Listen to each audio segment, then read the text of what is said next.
നമസ്കാരം സാർ. നമസ്കാരം. ഇപ്പോൾ ഈ 2021 തകർന്നുപോയ കോൺഗ്രസിനെ, അതായത് UDFനെ ഈ 5 വർഷത്തോളം പ്രതിപക്ഷ നേതാവ് എന്ന നിലയിൽ നയിച്ച് വിജയത്തിലേക്ക് എത്തിച്ചത് VD സതീശനാണ്. അപ്പം ആ VD സതീശൻ തന്നെയല്ലേ നാളെ മുഖ്യമന്ത്രി ആകേണ്ടതും?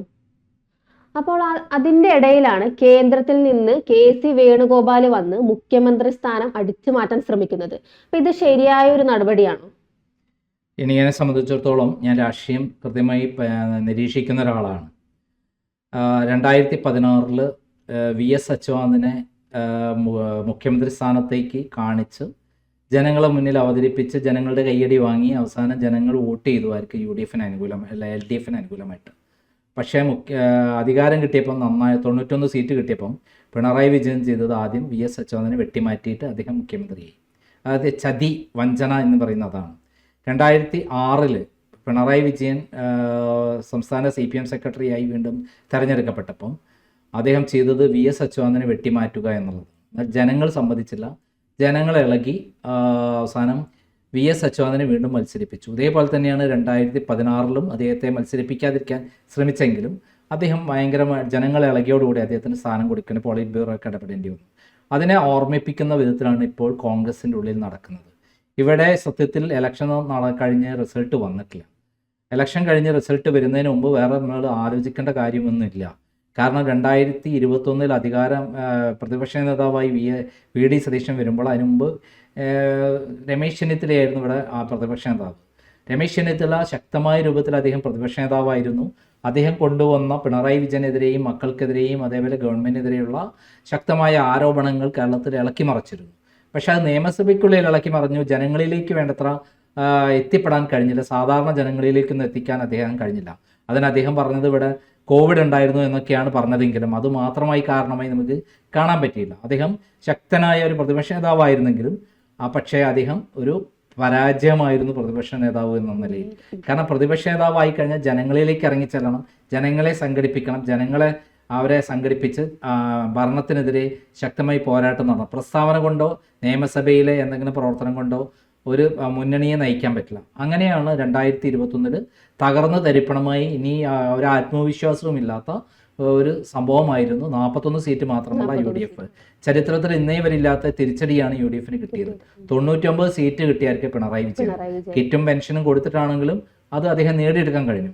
അപ്പോൾ അങ്ങനെയുള്ള ഒരു വല്ലാത്ത തകർന്ന് തരിപ്പണമായി UDF ഇനി മുന്നോട്ട് പോവില്ല എന്നുള്ള സംഭവത്തിൽ നിന്നാണ്, സീറോയിൽ നിന്നാണ് VD സതീശൻ അതിനെ ചലിപ്പിച്ചെടുത്തു. ആദ്യത്തെ തൃക്കാക്കര ഇലക്ഷനിൽ പിണറായി വിജയൻ മന്ത്രിമാരടക്കം വന്ന് തമ്പടിച്ചിട്ടും 15 ദിവസം ക്യാമ്പടിച്ചിട്ടും അവിടെ വെല്ലുവിളിച്ചിട്ടും അവിടെ PT തോമസിൻ്റെ ഭാര്യ ഉമാ തോമസ് വൻ വിജയം നേടി, ഇരട്ടി വോട്ടിന്.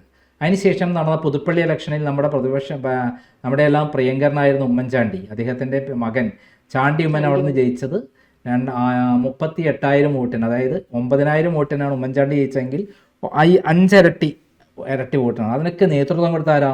VD സതീശനാണ്. അതിനുശേഷം നടന്ന നമ്മുടെ പാലക്കാട് ഇലക്ഷനിലാകട്ടെ അതേപോലെ നിലമ്പൂർ ഇലക്ഷനിലാകട്ടെ എല്ലാത്തിലും തന്നെ നേതൃത്വം കൊടുത്ത് അവിടെയുള്ള മുന്നണിയെ ശക്തമാക്കി പ്രവർത്തിപ്പിച്ച് വിജയത്തിലെത്തിച്ചു. അതിൻ്റെ ക്രെഡിറ്റ് മുഴുവൻ VD സതീശൻ അല്ലാതെ വേറെ ആർക്കില്ല. ഇതൊക്കെ ഞാൻ നേരിട്ട് പോയ കാര്യങ്ങൾ, നേരിട്ട് കണ്ടിട്ടുള്ള കാര്യമാണ്. എനിക്ക് VD സതീശനായാലും KC വേണുഗോപാലായാലും രമേശ് ചെന്നിത്തലായാലും ഒരേപോലെ തന്നെയാണ്. പക്ഷേ അതിനുശേഷം നടന്ന ലോക്സഭാ ഇലക്ഷനിൽ ഒരു സീറ്റ് മാത്രമാണ് അധികമായിട്ട് UDFന് നഷ്ടപ്പെടുക, തൃശ്ശൂർ സീറ്റാണ്. അതേപോലെ ചേലക്കര സീറ്റ്, ആലത്തൂർ സീറ്റ് നഷ്ടപ്പെട്ടു. അത് K രാധാകൃഷ്ണൻ്റെ മികവ് കൊണ്ടും മറ്റേത് സുരേഷ് ഗോപി അവിടെ വേണ്ടി പിണറായി വിജയൻ നടത്തിയ പൂര അട്ടിമറി തുടങ്ങിയുള്ള കാര്യങ്ങൾ കൊണ്ടും CPMൻ്റെ വോട്ടുകൾ മട്ടിമറിച്ച് കൊടുത്തുകൊണ്ടൊക്കെയാണ് അവിടുന്ന് സുരേഷ് ഗോപിക്ക് ജയിക്കാൻ പറ്റിയെന്നുള്ളത് പിന്നീട് വന്നു. ഇപ്പം രണ്ടാമത് നടന്നത് തദ്ദേശ സ്വയംഭരണ തെരഞ്ഞെടുപ്പിലാകട്ടെ അവിടെ UDF വീണ്ടും മുന്നേറി. തൃശ്ശൂർ വൻ വിജയമാണ്, അവിടെ കോർപ്പറേഷൻ അടക്കം പിടിച്ചെടുക്കുകയുണ്ടായി. പിന്നീട് നടന്ന തദ്ദേശ സ്വയംഭരണ തെരഞ്ഞെടുപ്പിലുണ്ടായുള്ള വിജയം കേരളത്തിൽ ഇന്നേ വരെ UDFന് ഉണ്ടായിട്ടില്ല എന്നുള്ളതാണ് സത്യം. കാരണം അതിന് നേതൃത്വം കൊടുത്തതും ആരാണ്? VD സതീശനാണ്. ലോക്സഭാ ഇലക്ഷന് നേതൃത്വം കൊടുത്തത് VD സതീശനാണ്. അങ്ങനെ കേരളത്തിലെ UDFനെ യുദ്ധസജ്ജമാക്കി എന്തിനും തയ്യാറാണ് ഞങ്ങൾ, അങ്ങനെ ഒരു പ്ലാറ്റ്ഫോം ആക്കിയോട് കൂടിയിട്ടാണ് അതിലേക്ക് CPMൻ്റെ പ്രമുഖ നേതാക്കന്മാർ, നല്ലവരായ നേതാക്കന്മാർക്ക് അടക്കം കടന്നു വരാൻ പറ്റിയത്. ആരൊക്കെയാണ്? G സുധാകരൻ, പിന്നെ ആയിഷ പൊറ്റി, അതേപോലെ നമ്മുടെ സുരേഷ് വി എസ് അച്യുതാനന്ദൻ്റെ ശിഷ്യൻ, അല്ലെങ്കിൽ നിഴൽ പോലെ കൊണ്ടു നടന്ന സുരേഷ്, സെക്രട്ടറി എന്ന സുരേഷ്. അതേപോലെ ഇവിടെ കണ്ണൂരിൽ പയ്യന്നൂരിലും അതേപോലെ തളിപ്പറമ്പിലും CPM-ൻ്റെ ശക്തരായ നേതാക്കന്മാരെ ഇറക്കി. കോഴിക്കോട് PV അൻവറെ ഇറക്കി, മരുമോനെതിരെ ഇറക്കി.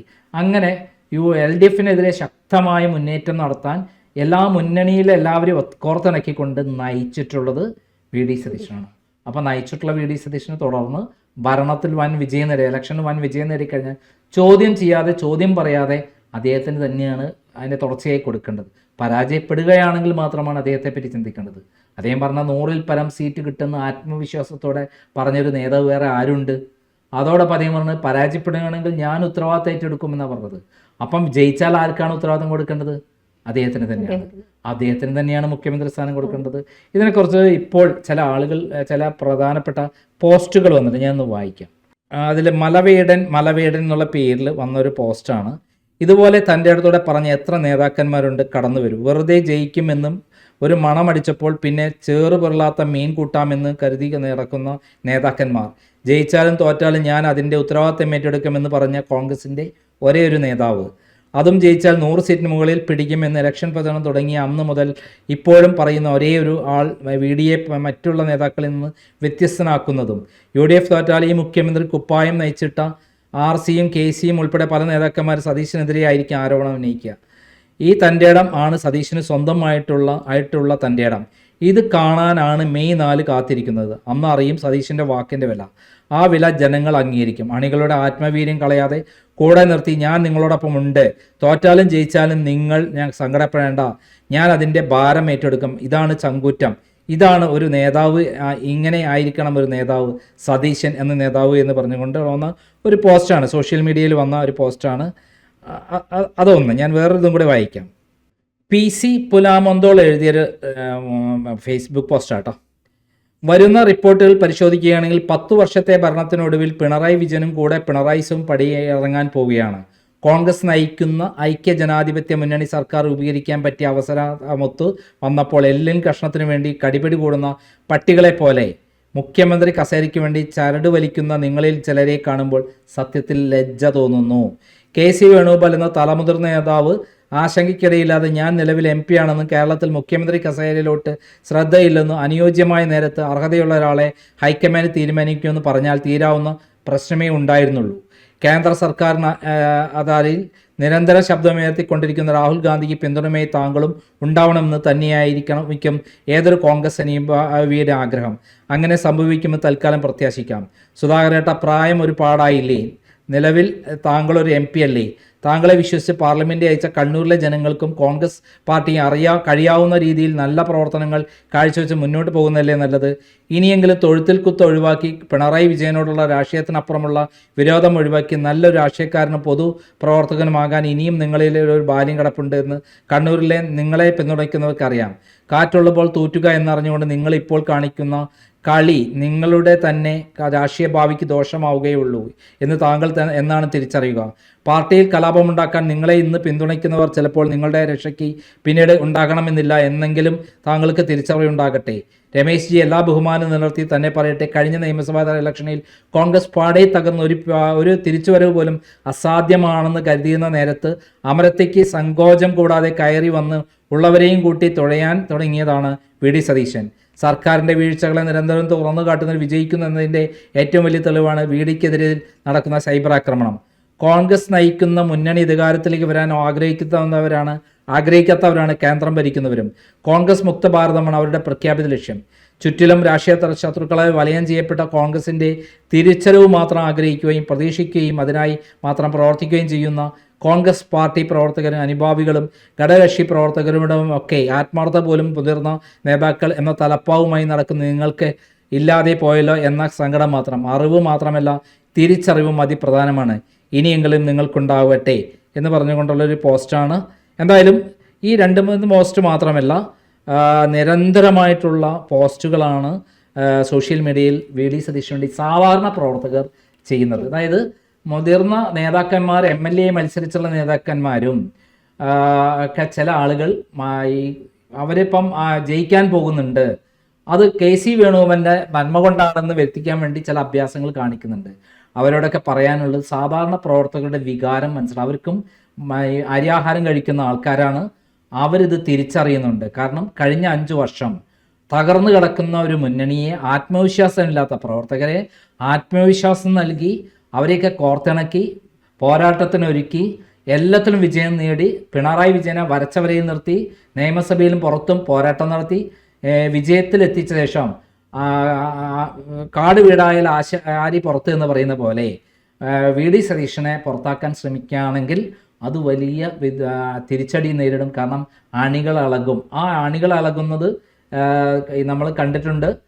പുതുയുഗ യാത്രയിൽ എന്തുമാത്രം ജനസമുദ്രമാണ് VD സതീശനോടൊപ്പം കാസർഗോഡ് മുതൽ തിരുവനന്തപുരം വരെ പ്രളയം പോലെ ഇറങ്ങി വന്നത് നമുക്കറിയാം. ആ പ്രളയത്തിൽ പോലെ ഇറങ്ങി വന്ന് ജനങ്ങൾ ഇങ്ങോട്ട് ആഞ്ഞടിച്ചാൽ KC വേണുഗോപാലൊക്കെ അതിൽ ഒലിച്ചു പോകും.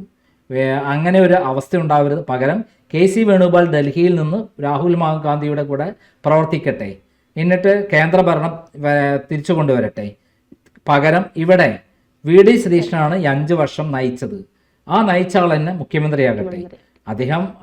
അദ്ദേഹത്തിൻ്റെ കണ്ടിന്യൂഷൻ ആയുള്ള പ്രോസസ്സാണ്. അദ്ദേഹം പരാജയപ്പെട്ടിരുന്നെങ്കിൽ നമ്മളതൊന്നും പറയില്ല. എനിക്ക് KC വേണുഗോപാലിനോടാകട്ടെ VD സതീശനോടാകട്ടെ അതോടൊപ്പം രമേശ് ചെന്നിത്തലയുടെ യാതൊരു വിരോധമില്ല. അവരോടൊക്കെ നല്ല സൗഹൃദമാണ്. മാത്രമല്ല രമേശ് ചെന്നിത്തലയ്ക്ക് എന്നെ ഏറ്റവും സഹായിച്ചുള്ള ഒരാളാണ്. എനിക്കൊരിക്കലും മറക്കാനാവാത്ത വിധത്തിൽ ലാവ്ലിംഗ് കേസിൽ എൻ്റെ കൂടെ നിന്ന് സഹായിച്ചിട്ടുള്ള ഒരു നേതാവാണ് രമേശ്. അദ്ദേഹം നല്ലൊരു ഭരണാധികാരിയാണ്. അദ്ദേഹം മുമ്പത്തെ ഒരു ആഭ്യന്തരമന്ത്രിയൊക്കെ ആയിരുന്നു. ആ സമയത്ത് വലിയ ഈ പലിശക്കാർക്കെതിരെ നടത്തിയ പോരാട്ടമൊന്നും നമ്മൾ മറക്കില്ല. പക്ഷേ അദ്ദേഹത്തിന് ഉള്ളൊരു പരാജയം ജനങ്ങളിലേക്ക് ഇറങ്ങിച്ചെല്ലാനുള്ളൊരു പ്രശ്നമുണ്ട്. അത് VD സതീശനുണ്ട്. VD സതീശനും വരും തമ്മിലുള്ള വ്യത്യാസം എന്ന് പറയുന്നത് അണികളുടെ ഹീറോ ആണ് VD സതീശൻ. എന്നാൽ ഭരിക്കാൻ അറിയാം കുറച്ചൊക്കെ അഹന്തിയുള്ള ആൾക്കാരാണ് മറ്റൊരു. അതുകൊണ്ട് VD സതീശൻ തന്നെ ജനങ്ങളുടെ പ്രിയപ്പെട്ട മുഖ്യമന്ത്രിയായി മാറട്ടെ. അദ്ദേഹം എന്തെങ്കിലും അവിടെ ഭരിക്കുമ്പോൾ എന്തെങ്കിലും കുഴപ്പം കാണിക്കുകയാണെങ്കിൽ പോരാൻ തോന്നിയാണ് നമുക്ക് ഒരുമിച്ച് ജനങ്ങളോടൊപ്പം പോരാടാം അദ്ദേഹത്തിനെതിരെ. അതുവരെ അദ്ദേഹത്തെ തന്നെയാണ് മുഖ്യമന്ത്രിയായിട്ട് KC വേണുഗോപാൽ ഇങ്ങനെ കലക്കവെള്ളത്തിൽ മീൻ പിടിക്കാൻ വേണ്ടി ഇറങ്ങല്ലേ. അത് അവസാനം KC വേണുഗോപാലിനെ തന്നെ ജനങ്ങൾ ഇലക്ഷനിൽ നിന്ന് തോൽപ്പിക്കും. അദ്ദേഹം ഇലക്ഷനിൽ നിന്നിട്ട് വേണമല്ലോ ജയിക്കാൻ, അവിടെ നിന്ന് തോൽപ്പിച്ച് വിടും. അത് കാരണത്തിൽ അതിൻ്റെ ഏറ്റവും വലിയ തെളിവാണ് പിണറായി വിജയൻ ഇത്തവണ ദയനീയമായി പരാജയപ്പെടുന്നു എന്ന് മുൻകൂട്ടി തന്നെ പിണറായി വിജയൻ തന്നെ അറിഞ്ഞിരിക്കുന്ന കാര്യം.